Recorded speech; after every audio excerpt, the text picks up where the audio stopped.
They were continuing to read the Pilgrim's Progress.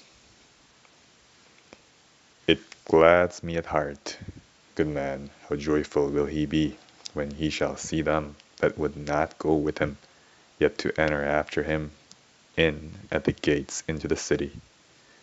Without doubt it will be a comfort to him, for next to the joy of seeing himself there, it will be a joy to meet there his wife and children. But now you are upon that, pray let me hear your opinion about it. Some make a question whether we shall know one another when we are there. Do they think they shall know themselves then, or that they shall rejoice to see themselves in that happiness? And if they think they shall know and do this, why not know others and rejoice in their welfare also? Again, since relations are our second self, though that state will cease there, yet why may it not be wisely concluded that we shall be more glad to see them there than to see they are one thing? Well, I perceive whereabouts you are as to this. Have you any more things to ask me about my beginning to come on pilgrimage?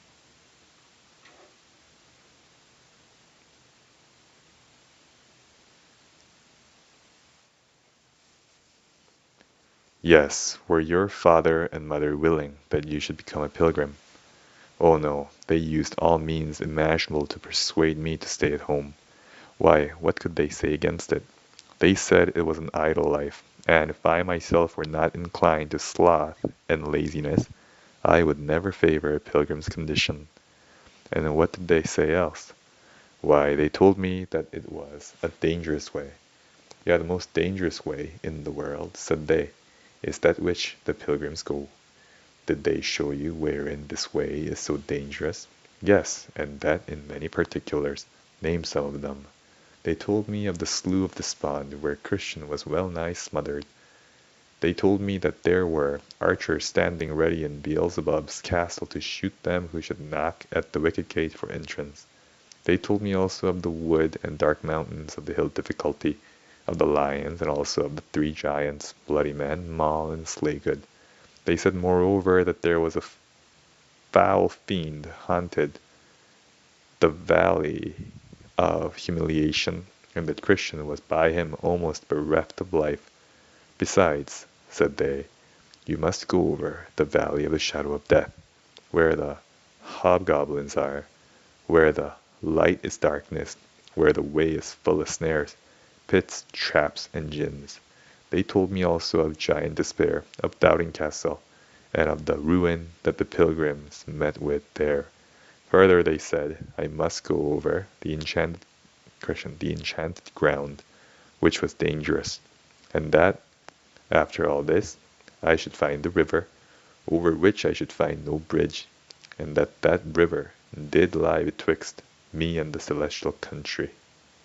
And was this all? No, they also told me that this way was full of deceivers, and of persons that laid wait there to turn good men out of the path. But how did they make that out? They told me that Mr. Worldly Wise Men did before a question did there lie in wait to deceive. They also said that there were formality and hypocrisy continually on the road. They said also that Bians, Talkative, or Demas would go near to gather me up, that the flatterer would catch me in his net, or that, with green-headed ignorance, I should presume to go on to the gate, from whence he was sent back to the hole that was in the side of the hill, and made to go the byway to hell. I promise you, this was enough to discourage you, but did they make an end here? No, stay. They told me also of many that had tried that way of old, and that had gone a great way therein, to see if they could find something of the glory that Christian glory there that so many had so much talked of from time to time, and how they came back again, and befooled themselves for setting a foot out of doors in that path, to the satisfaction of all the country. And they named several that did so, as obstinate and pliable, mistrust and timorous, turn away, and old atheist, with several more, who, they said, had some of them gone far to see what they could find, but not one of them found so much advantage by going as amounted to the weight of a feather. Said they anything more to discourage you?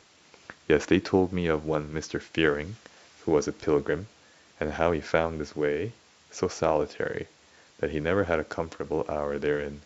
Also that Mr. Despondency had like to have been starved therein.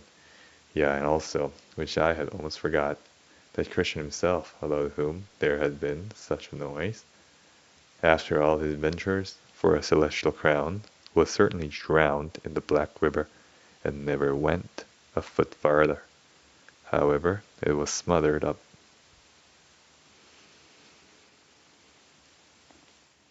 And did none of these things discourage you? No, they seemed but as so many nothings to me. How came that about? Why, I still believed that Mr. Tell-True. Question. Why, I still believed what Mr. Tell-True had said, and that carried me beyond them all. Then this was your victory, even your faith. It was so, I believed, and therefore came out, got into the way, fought all that set themselves against me, and by believing am come to this place. Who would true valor see? Let him come hither. Come here will constant be. Question. One here will constant be. Come wind, come weather. There is no discouragement. Shall make him once relent his first avowed intent to be a pilgrim. Whoso beset him round with dismal stories, do but themselves confound, his strength the more is. No lion can him fright, he'll with a giant fight, but he will have a right to be a pilgrim. Hobgoblin or foul fiend can daunt his spirit. He knows he at the end shall life inherit. Then fancies fly away, he'll fear not what men say. He'll labor night and day to be a pilgrim. Chapter 9. The Enchanted Ground. By this time they were got to the enchanted ground, where the air naturally tended to make one drowsy, and that place was all grown over with briars and thorns, excepting here and there, where was an enchanted arbor, upon which if a man sits, or in which if a man sleeps, it is a question, say some, whether ever he shall rise or wake again in this world. Over this forest therefore they went, both one and another, and Mr. Greatheart went before, for that he was the guide, and Mr. Valiant for truth came behind, being rear guard, for fear lest, peradventure, some fiend, or dragon, or giant, or thief should fall upon their rear, and so do mischief. Correction, so do mischief. They went on here, each man with his sword drawn in his hand, for they knew it was a dangerous place. Also they cheered up one another as well as they could.